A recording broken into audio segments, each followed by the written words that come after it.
responsable américain écrit ceci après que Félix Tshisekedi se soit affiché favorable à la demande du peuple congolais pour ce troisième mandat. On ne sait pas le troisième mandat, c'est par quel mécanisme, parce que la Constitution parle que de 2 mandats, mais on parle d'un troisième mandat.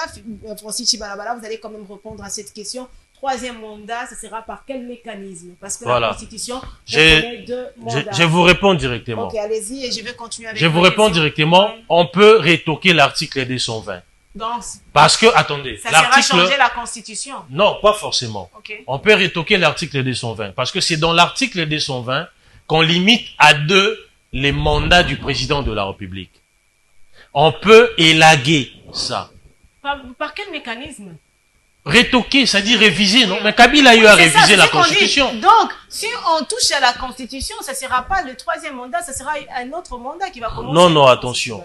Attention. Okay, expliquez à cette population. Attention, le troisième mandat, c'est sur le plan arithmétique. Okay. On suppose qu'il a déjà fait 2 mandats, et lorsqu'il est à la tête de notre mandat, on comptabilise comme étant troisième mandat. La Constitution limite à 2 mandats. Il y a un alinéa de l'article 220. Question de supprimer cet alinéa-là. À travers une révision de la Constitution, les présidents peuvent rempiler, premièrement. Deuxièmement, on peut procéder au changement de la Constitution. Si la population estime que cette Constitution est mortifère et obsolète à bien des égards et qu'il faut la changer, vous n'allez pas interdire à cette population d'exprimer son vœu ou son droit le plus légitime. Mais Francis Chibalabala, si on prend le dernier aspect évoqué, ça ne sera pas un troisième mandat, ça sera un autre mandat. C'est comme ça que je vous dis, le troisième, c'est sur le plan mathématique. C'est sur le plan arithmétique. On considère que sur le plan, il y a calcul. Quand on dit troisième mandat, quatrième, cinquième. Vous ne vous sentez pas à l'aise de dire carrément à la population, non, ça sera une autre république avec un autre mandat. Mais est-ce que nous en sommes déjà là? Est-ce que la population... Mais parce que vous voulez endormir les gens en parlant du troisième mandat. Que vous ne voyez que dans, excusez-moi de le dire, que dans vos têtes. Alors qu'il y a une constitution... Le président a dit qu'il va faire 3 mandats. Le président Félix Antoine Tshisekedi. Il n'a pas dit ça. Si le peuple... Mais il y a une conditionnalité, madame. Ouais. Et si les peuples refusent? Refuser.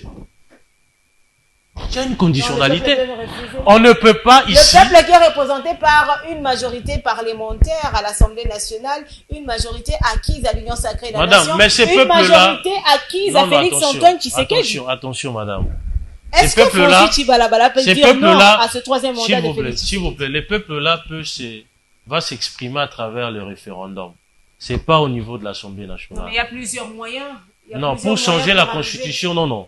Pour changer la Constitution, ce n'est que par un référendum. Pour que nous puissions voter une nouvelle Constitution.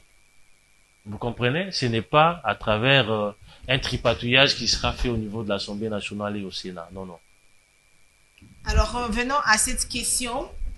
Un ancien haut responsable américain a écrit, après que Félix Tshisekedi ait parlé de ce troisième mandat, si le peuple le demandait, l'un de mes plus grands regrets de mon temps en tant que sous-secrétaire d'État américain adjoint pour l'Afrique a été de plaider pour que les États-Unis d'Amérique soutiennent Tshisekedi en tant que vainqueur de l'élection congolaise de 2018. Je pensais qu'il serait vraiment différent et ferait avancer les intérêts du peuple congolais. Comme je me suis trompé, a déclaré Tibor Nangui. Donc, aujourd'hui, De Voix estime que Fayoulou n'avait pas tort de dire que Félix Tshisekedi n'avait pas remporté ces élections de 2018. Tibor Nangui, là, attention, madame. Vous savez, il y a ce qu'on appelle les apparatchiks des apparatchiks. C'est-à-dire quoi? C'est-à-dire les pontes des pontes du régime, les gens puissants du régime, les décideurs, pas ces gens des secondes zones. Citez-moi. Non, attention. Il a apporté son soutien pour que les États-Unis reconnaissent quand même. Non, attention. Vainqueur de l'élection de 2018. Non, il n'a pas besoin de ça. C'est le peuple qui a fait que le président soit élu. Ce n'est pas lui. Ce n'est pas lui le peuple. On ne peut pas essentialiser la population comme si on pouvait la manipuler à souhait, à volonté. Non. Vous comprenez? Il faut pas essentialiser la population. Elle est souveraine, elle a voté massivement le chef de l'État. C'était un triomphe. On n'a pas besoin d'une reconnaissance de la part des Américains sur la victoire du président Tshisekedi. C'était une victoire